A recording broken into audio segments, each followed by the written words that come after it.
প্রতিবন্ধী বিদ্যালয়ের শিক্ষকরা যখন রাস্তায় থাকে এটা একটা দেশের জন্য আসলে লজ্জাজনক বিষয়। আজকে রাস্তায় নামতে হয়, এর চেয়ে দুঃখজনক আর কখনো হতে পারে না।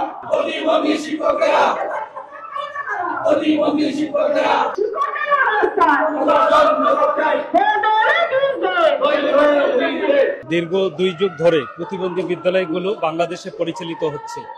এর ফলে প্রতিবন্ধী জনগোষ্ঠী শিক্ষা এবং পুনর্বাসনের মাধ্যমে তাদের অর্থনীতির দ্বারা অবদান রাখতে শুরু করেছে। কিন্তু প্রতিবন্ধী বিদ্যালয়গুলোর স্বীকৃতি এমপিও না হওয়ার কারণে আজকে সমস্ত কার্যক্রম নিয়ে প্রশ্নের মুখোমুখি হয়ে গেছে এবং যারা শিক্ষকতা করছে তারা বেকার হয়ে গেছে, তারা বেতন ভাতা পাচ্ছে না, দুর্বিষহ জীবন। এই অবস্থায় জরুরি ভিত্তিতে সরকারের এখানে দৃষ্টি দেওয়া প্রয়োজন।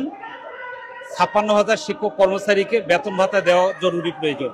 এই বেতন ভাতা প্রদানের মধ্য দিয়ে একদিকে শিক্ষক কর্মচারীদের তাদের পরিবারে আর্থিক একটা সমাগম ঘটবে, তাদের পরিবার বাঁচবে, আর দ্বিতীয় হলো প্রতিবন্ধী জনগোষ্ঠী যেটা আমাদের রয়েছে তাদের শিক্ষা পুনর্বাসনের পথটা খুলে যাবে।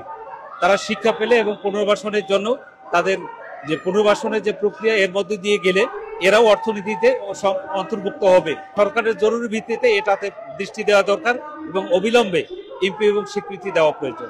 এমপিভুক্তি ছাড়া স্বীকৃতি এবং এমপিভুক্তি ছাড়া দুঃখজনকভাবে 1772টি বিদ্যালয় এখন পর্যন্ত এমপিও এবং স্বীকৃতির বাইরে রয়েছে। যেখানে শিক্ষকরা হলে বাংলাদেশের একটি শিক্ষা প্রতিষ্ঠানে মানুষ তৈরি করার কারিগর হিসেবে কাজ করে, সেই সমস্ত শিক্ষকরা আজ রাস্তায় নেমে প্রতিবন্ধী বিদ্যালয়ের এমপিও স্বীকৃতির দাবির জন্য অবস্থান কর্মসূচি করতেছে। একটি দেশ তখনই সুন্দর সুশৃঙ্খল হয় যখন ওই দেশের রাষ্ট্রের শিক্ষার হার বৃদ্ধি পায়। যে রাষ্ট্রে যতই শিক্ষিত হবে সেই রাষ্ট্র ততই শিক্ষিত হবে, সেই দেশে ততই উন্নয়নশীলের অবধারা বাড়বে। আমরা 17টা বছর জীবন যৌবন শেষ করে এই প্রতিষ্ঠানে বিশেষ চাহিদা সম্পূর্ণ শিশু যারা সুবিধা বঞ্চিত প্রতিবন্ধী ব্যক্তিরা এই দেশে অবস্থান করে তাদেরও ন্যায্য অধিকার আদায়ের জন্য আজকে রাস্তায় নামতে হয়, এর চেয়ে দুঃখজনক আর কখনো হতে পারে না। আমাদের যেহেতু বিশেষ চাহিদা সম্পূর্ণ শিশু, এরা তো সম্পূর্ণ প্রতিবন্ধী, এদেরকে যখন আমরা স্কুলে নিয়ে আসি তখন আমাদের নিজস্ব গাড়ি বা পরিবহনতে নিয়ে আসতে হয়।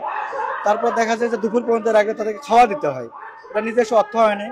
আবার তাদেরকে বাড়িতে ঠিক মতো পৌঁছে দিতে হয়, এখানে একটা খরচ আছে। এটা আমাদের জন্য আর বেশি দিন চালানো সম্ভব হচ্ছে না। সরকার যদি অর্থায়ন না করে, ব্যক্তিগতভাবে আমরা প্রতিষ্ঠান করেছি, জায়গা দিয়েছি, অবকাঠামো করেছি, যতদূর পারেছি যে শিক্ষকদেরকেও সহযোগিতা করেছি, তা আমরা ব্যক্তিগতভাবে আর কতই পারবো। সরকার যদি এই মুহূর্তে চায় যে প্রতিবন্ধীদের পাশে দাঁড়াবে, তাহলে তো এটা এর চেয়ে তার মহৎ কাজ কিছু হতে পারে না। এই বিষয়গুলো আমাদের আগে ওনাদের উদ্যোগ নেওয়া উচিত ছিল। আর এই প্রতিবন্ধী বিদ্যালয়ের শিক্ষকরা যখন রাস্তায় থাকে এটা একটা দেশের জন্য আসলে লজ্জাজনক বিষয়। বেকার খেটেই আসছে একের পর এক আমরা আশার উপরে। তা আমরা এখন নিজেরাই আমাদের ফ্যামিলিতে যারা আছে এই আমাদের প্রতিষ্ঠানগুলোর সাথে জড়িত তারা একেবারে সচ্ছল ফ্যামিলি না, তারপরেও কিন্তু আশায় আশায় অনেকজন অনেক উপায়ে ধার দেনা করে হলেও তারা প্রতিষ্ঠান চালিয়ে গেছে, কিন্তু এখন আর সম্ভব না। এখন আমরা স্বীকৃতি পর্যন্ত পাইনি, এমপিও তো তার পরের ধাপ। সুতরাং এখন সরকারকে আরো সচেতন হওয়া উচিত, কারণ এখন সেই দেশ নাই, এখন 24-এর দেশ। এখন আমরা নতুন ভাবে স্বাধীনতা পেয়েছি। যদি তাই হয় তাহলে প্রতিবন্ধী বিদ্যালয়গুলোকে নিয়ে কাজ করতে হবে, না হলে ব্যর্থতার দায় তাদেরকে বহন করতে হবে।